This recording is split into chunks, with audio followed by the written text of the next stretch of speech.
terrain to the west and bigger cities to the east. Nebraska's population is less than that of New York City.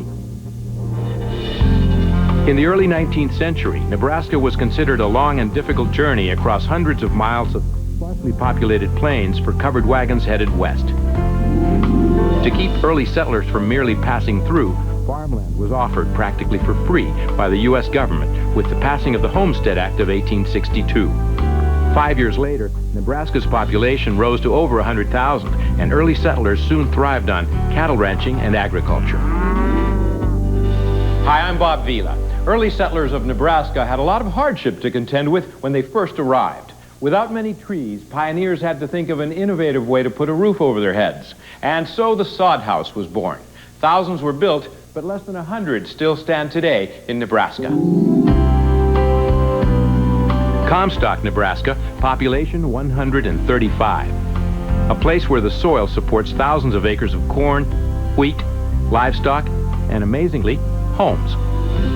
Most of them were built in the 1870s, 1880s, and in this part of the country there was very, very few trees, and most of the homesteaders could not afford to bring the lumber in, so they just used what was available, and you would have a house made out of sod. Sod houses, or soddies as owners like to call them, were originally built as temporary homes until enough money could be made to build a frame house. They were small homes with sod walls about 3 feet thick, keeping them warm in the winter and cool in the summer. But there were structural problems. The sod simply weighed too much, which is why few sod houses stand today. The pioneers, they were brave and sturdy. They didn't have any means. Some of them came with 50 cents cash in their pockets. But the lure of free land and the possibility of a better life, we just like to emphasize the heritage that has been bequeathed to us by the first generation of settlers. Descendants of that generation, Curtis Dowse and his family, have undertaken the arduous task of restoring their family's soddy. This is blue stem sod, and it is cut about 3 to 4 inches deep. You can see how about 4 inches here. It varies a little bit, but and we lay it in there with the grass side down. And this is the way the whole house was built originally. And so we had a good idea. We wanted to make it look like it should be, like it was originally, but there's no way that you can preserve the sod forever. Curtis Dowse and his brother Phil wanted to keep alive the fond memories they had as children. We were all born here in this room, in this exact spot. And there was all 5 of us boys born here. And we was all raised to manhood here. The house was originally built a century ago by Curtis's parents, William and Florence Dowse. Newly married and without the proper materials to build a conventional home, they used what was available. They lived in this soddy for over 50 years. After the family moved out in the 1950s, the house eventually fell into disrepair. This beam here had fallen down to about 4 inches of the floor, and there was a big, the roof had leaked and washed the mud down, and it was a big pile of mud there. People can't realize how much work we had to do to get it to where it is today. The doors and the windows were all shot out, and it had got in a deplorable situation. In order to preserve the original sod walls, portions of the home were plastered to prevent them from collapsing. Some of the exterior sod was also sealed to protect it from leaks and structural damage. This was getting bad under here, and it was, in that far. So we cemented this up. Of course, we left the sod up there so you could see how it was. The entire restoration was a family effort. We put shingles on, put plaster up with my cousin, and my son John helped, and my dad. The Dowse family no longer lives in their sod house, but they keep it open year-round so others can experience a piece of Nebraska's past. It's also used for National Sod House Society meetings.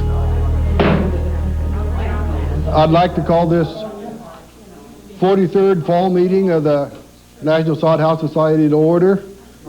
We have family get-togethers here, and we enjoy A lot of times when there's our relatives come from distance, why we'll come here and have a meal. Thanks to the Dowse family's dedication, they've had their sod home placed on the National Register of Historic Places. We want to make it so that it will last forever, and people will be able to enjoy it forever. If they keep the roof on it, it can be restored for generations to come. And with the Dowse's hard work and dedication to restoration, it will hopefully stand for another century. Restoring a piece of Nebraska's past. See how these residents helped save Omaha's Old Market district. Next on Restore America. See the transformation take place before your very eyes on HGTV's Before and After. Sunday at 8 Eastern on HGTV. Here comes that heartburn again. It happens time after time. You've changed your diet. You've tried to treat it, but the pain keeps coming back 2 or more days a week. That frequent, persistent heartburn may be due to acid reflux disease, potentially serious. It's Prilosec time. Time to see your doctor about America's most prescribed acid control medicine. Your results may vary, but for many people, 1 daily dose of Prilosec provides 24 hours of complete heartburn relief. Ask your doctor for more information about Prilosec and if it's right for you. The most common side effects are headache, diarrhea, and abdominal pain. 24 hours of complete heartburn relief is possible with the purple pill they call Prilosec. If you've been waiting all summer for romance at the movies, the wait is over. Who is this? Guess. MGM invites you The perfect 10! Yes! to remember what it's like to fall in love. You look at me in a way I haven't quite earned. Earn it. Sorry. Richard Gere, Winona Ryder. So what do you want for Christmas? More of this. Autumn in New York, rated PG-13. Now playing only in theaters.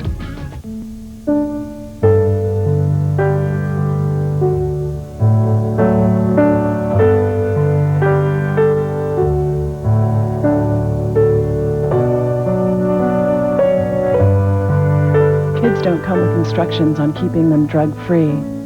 But if they did, this is what they'd say.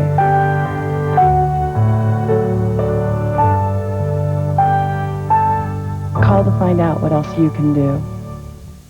Pepperidge Farm Sausalito cookies. Mounds of chocolate and macadamia nuts. Hey, if you're gonna have a cookie, have a cookie. Pepperidge Farm. Never have an ordinary day. According to Native American legend, Omaha means, above all others, upstream, which is exactly what Omaha, Nebraska thought of itself in the 1800s, when the city fought to claim the title of state capital. Eventually, that distinction went to Lincoln, but Omaha certainly didn't suffer, particularly in a section of town called the Old Market. The Old Market in Omaha lies only a few blocks from the banks of the Missouri River, a natural trading place for produce and wares going east by way of the Union Pacific Railroad. Omaha became one of the gateways to the west. Miles of track led up to warehouses concentrated in the Old Market section of town. The Old Market thrived with full warehouses and profitable businesses. Then in the 1950s, people started moving out of downtown and the Old Market was abandoned. Longtime resident Mark Mercer has always been connected to the Old Market. His family has owned buildings there for over 100 years. When Mark and his father saw the neighborhood decline, they knew they had to come up with a plan to save these old warehouses. Well, I think we wanted to kind of make more of a whole neighborhood out of the thing and then start developing them and start making a new kind of use out of them, which was these artist studios or galleries or bookstores, in a way that went towards creating a more vibrant neighborhood. Restoring the exteriors of the buildings, the cobblestone streets, and the canopies that covered the sidewalks was an important part of revitalizing the Old Market. And Mark, along with resident Karen Wenzel, even fought off plans to build a convention center. To try to put the convention center right on top of it was to smother the thing that actually had been working. It sort of kill the thing you love. We wanted it to be developed as residences, and the Old Market had really been the growth that has been giving life back to downtown. The convention center threat averted, the next step in saving the Old Market was inside. Interiors were turned into lofts and apartments. Ground-level spaces were converted into restaurants and shops. Mark even utilized empty space between buildings while still maintaining the original architecture. I think the Mercers have found a magic formula for developing without destroying. They have stressed the preservation of the outside of the building, but with very, very little regulation on how you fix the inside of the building so that it can always be growing and growing. The Mercers and Karen Wenzel were joined by developer Tammy Barrett. She and her family business have managed to restore 7 buildings downtown. We restored the total exterior, maintaining all the historical integrity of it, and then on the interior we try to maintain as much historical significance as we can. One of her restorations includes turning an old office building into a residence. Well, this building was originally built as an office building. You can see it has all the original office doors with the numbers, the mail slots in it, and the windows, and we didn't want to destroy the integrity of this hallway. So we actually restored all this woodwork, we restored the floors, and behind this glass, we built true drywalled walls that would become the interior of the apartment. So on the inside, you get just a normal drywalled wall in your apartment. In another building downtown, Tammy is currently working to restore original detail that others might have overlooked. On historical buildings like this, that's what adds to the character of it, is these joist hangers are 100-year-old joist hangers. You know, they were a part of the original structure, and I think just leaving things like that really adds a lot to it. We're actually in this building cutting this huge atrium, a 5-story atrium, down through the center of the building because it's such a large building and it doesn't have a whole lot of natural light coming in, so we thought we would get the natural light to the apartments through the atrium. Seeing past the peeling facades and abandoned interiors of Omaha's Old Market, these 3 residents have brought back life to what was once a forgotten part of town. When artists don't have money to buy a new canvas, they paint over an old canvas, and then years and years later, the old canvas starts showing through the new picture, and you have a beautiful work of art that neither person intended. And I think that's the way the Old Market is. We just keep putting new layers of life on the Old Market, but the old layers keep shining through. One couple restores their dream home with style and taste when Restore America continues. Imagine what you can do when you order the HGTV Ideas magazine. Every issue full of ideas, inspiration, and information you can use in and around your home and garden. Plus a helpful guide so you'll know what's on your favorite programs and when. It's just $9.97 for a full year's subscription. Visit HGTV.com to order or call 800-340-5898. Please have your credit card ready. What can you do with your hands? Thousands of projects. Step by step. On television. Online. DIY. The Do-It-Yourself Network. You can do a lot with your hands. The ultimate source for do-it-yourself projects is DIY. We know how to do it. To find out more, call your cable or satellite provider or log on to DIYnet.com.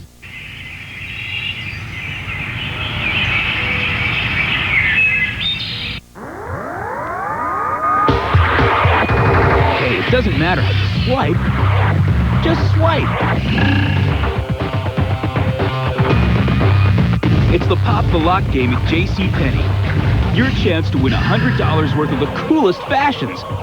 Like Anxious, Mud, Jockey, Nike, Arizona, Skechers, and more. You might even win a new Chrysler PT Cruiser. Check the mail or your favorite magazines for the card. And shop, pop, and win only at JCPenney.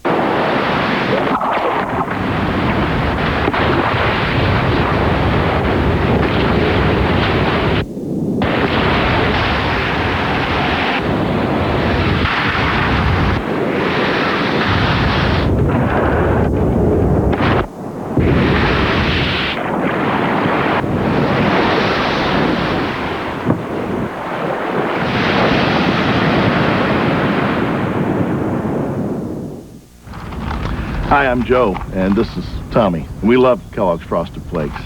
First thing we do when we come out here is we get on our tiger stripes, what we call markings. I'll do Tommy, and then he does me. It's a ritual. They're stripes. Yeah, there are stripes. That's exactly what they are. Good. I think you're gonna get a tail this trip. You think so? I think you're gonna earn a little. I think you're gonna earn your tail. Whew. They're great. The most asked question about Grand Island, Nebraska is, of course, is there really an island in Nebraska? Well, the answer is yes and no. An island had once formed in the Platte River, but the river was eventually dammed in the late 1800s to prevent crop flooding. Grand Island's current claim to fame is its historic buildings and homes. One of those historic homes is our next story. Grand Island was founded and named by French fur traders in the 1700s. In the 19th century, the city prospered when it became a place for pioneers to rest and trade goods. With that prosperity, many residents built large, beautiful homes. When one of those homes went up for sale in 1983, Grand Island native Fran Schaefer knew that one day she'd like to buy it. When we were children and we were in grade school, we used to walk by the house, and we thought it was so beautiful. My brother and I had 50 cents, and we thought we'd stop and ask the owners if we could buy it for 50 cents. Well, then, when we finally bought the house, my brother called and he said, "Did you get your 50-cent house?" And I said, "Yes, but we paid just a little bit more for it." After persuading her husband to take a look, Fran was finally able to actually walk inside her dream home. It was very exciting for me, and I had visions of what I thought it would be. I thought maybe there would be a parlor and a library and all these little quaint little places, but it was entirely different than what I had expected. We walked in the front door, and it was just awesome walking in the front door and seeing the pillars by the dining room, all the ornate plasterwork on the ceilings, the staircase, and then just walking through the home, we could see what a beautiful place it was at one time. We could also see that it needed some work and that it needed some loving care from somebody that was interested in it. The Schaefers wanted to save one of the few mansions still standing in Grand Island. They were determined to restore it to its original splendor, and in doing so, bring back a part of Grand Island history. This 2nd Street, which is Highway 30, was lined with beautiful, beautiful homes when I was a child, and most of them have been torn down. And I just felt that this house was probably going to be one of them if somebody didn't take care of it. Fran and David began the process of restoring the home themselves. Without any experience, they did everything from replacing windows and painting to stripping and refinishing the wood. So we started to work, first of all, on the windows because most of them were rattling and some panes broken. There was a lot of dry rot on the front porch, and our carpenters actually jacked up the roof that lifted up the columns and took out the dry rot under the porch, underneath the columns. This was all painted a mustard yellow, the woodwork and all the backboards, and we took the paint off with a heat gun and a spatula and stained it and varithaned it back to its natural color.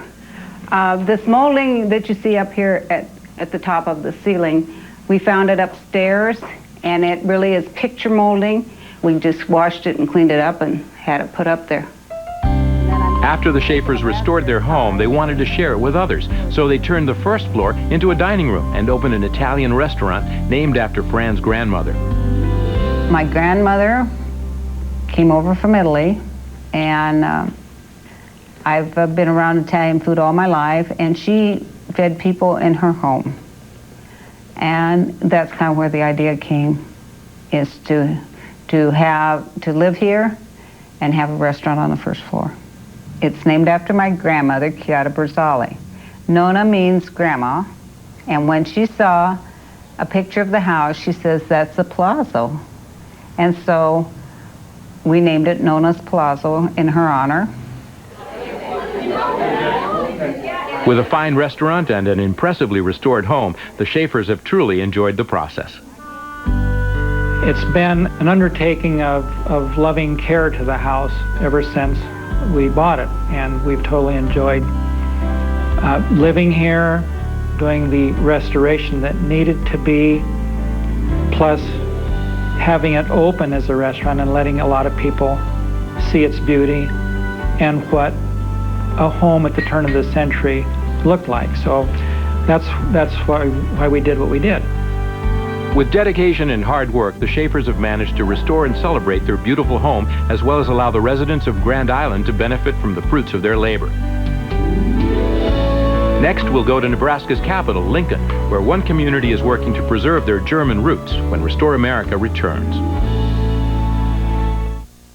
This week's information from Restore America is available on our website at hgtv.com, or send $5 to Restore America, Box 50970, Knoxville, Tennessee 37950. Be sure to include the name of the state on your envelope.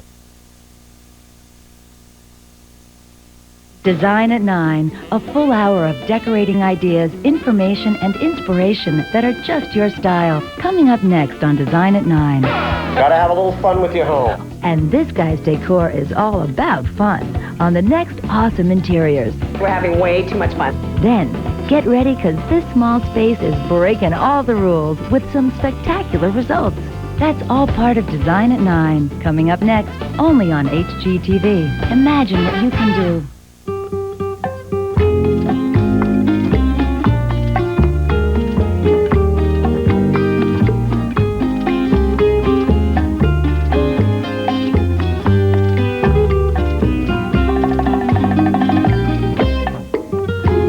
Words that describe our carpet fit your life just beautifully.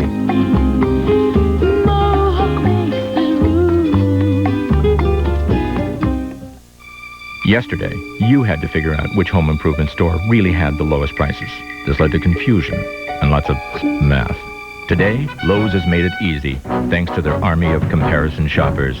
These hard-working, thrifty people search the globe for you, making sure that every price is truly a low price, guaranteed.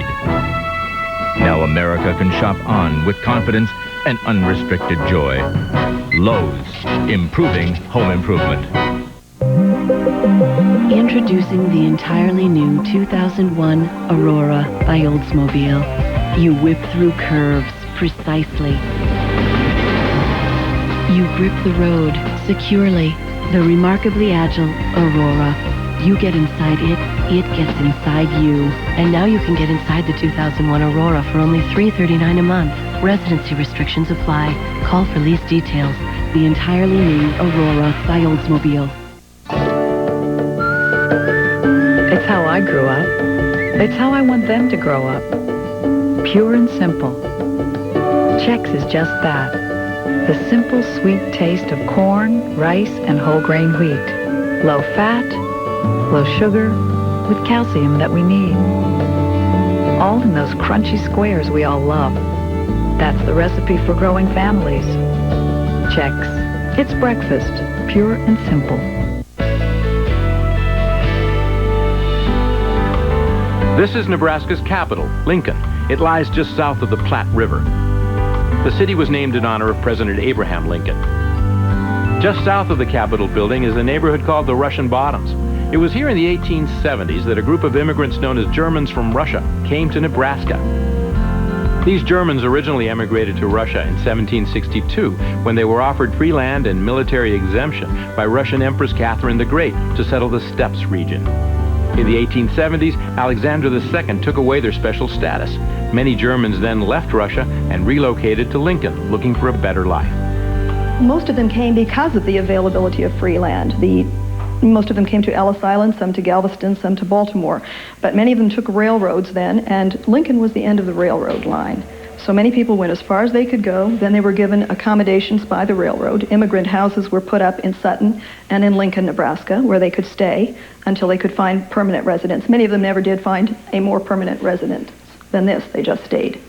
The western edge of Lincoln became known as the Russian Bottoms neighborhood because of the immigrants and their location at the river bottom of Salt Creek. Most of the people coming from Russia were not able to settle on the choice hilltops, and so they settled in the bottom areas. Although most of the original Germans from Russia have left the area, Nancy and her organization didn't want these early European settlers to be forgotten, which is why they are currently restoring 2 bungalow-style homes. As you can see, a great deal of work needs to be done. The whole carpeting will have to be taken up and the floors will have to be refurbished. That's in addition to putting new footings to the building outside. In here you can see some more of the interior damage, a bit of sagging on the false ceiling, plaster coming off the walls. Pretty dismal condition. Now we're in the process of refurbishing this building, which in itself is a precious artifact, built by the original immigrants in the 1880s. Nancy and the Society have restored a small grocery store and a church, which they opened for tours so people could see firsthand how these immigrants once lived. Others in the Russian Bottoms neighborhood have even restored their own homes. Carl Matthews, a professor of interior design at the University of Nebraska, bought a home in the Russian Bottoms and has spent 6 years restoring it. What I love about this neighborhood is that it's made up of working class people's houses. They weren't expensive when they built them, and they're not expensive now. And I think it's important with historic preservation that we not only save the big mansions, you know, the big Victorian mansions that everyone loves, but save good examples of the working class people's houses. That gives you the real understanding of history. Since most of the original Russian Bottoms homes are of sturdy construction, Carl mainly concentrated on the aesthetics. He meticulously restored much of the original detail, inside and out.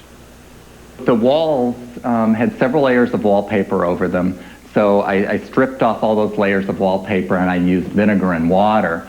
And just stripped back to the original plaster and have primed and painted the plaster. When I moved in, the porch rail had been removed and the columns had been removed. So I had to restore all of this as accurately as possible. The goal with this house was to make something that I could really call home for a long time. And I think I've done that. It's a place that I want to stay for a while. By continuing to restore homes in the Russian Bottoms, Professor Carl Matthews and group activist Nancy Holland are preserving the heritage of a once forgotten community. This is the evidence, material cultural evidence of a particular people who are disappearing. I think it's important that we preserve everything we can, that these people will not disappear from the earth. Through tough times and with few natural resources, Nebraskans certainly cherish what those before them left behind. They're committed to restoring and preserving what the early pioneers of this country worked so hard to build. I hope you've enjoyed our look at Nebraska. I'm Bob Vila. Join us again as we visit another state and celebrate communities and the people in them working to restore America.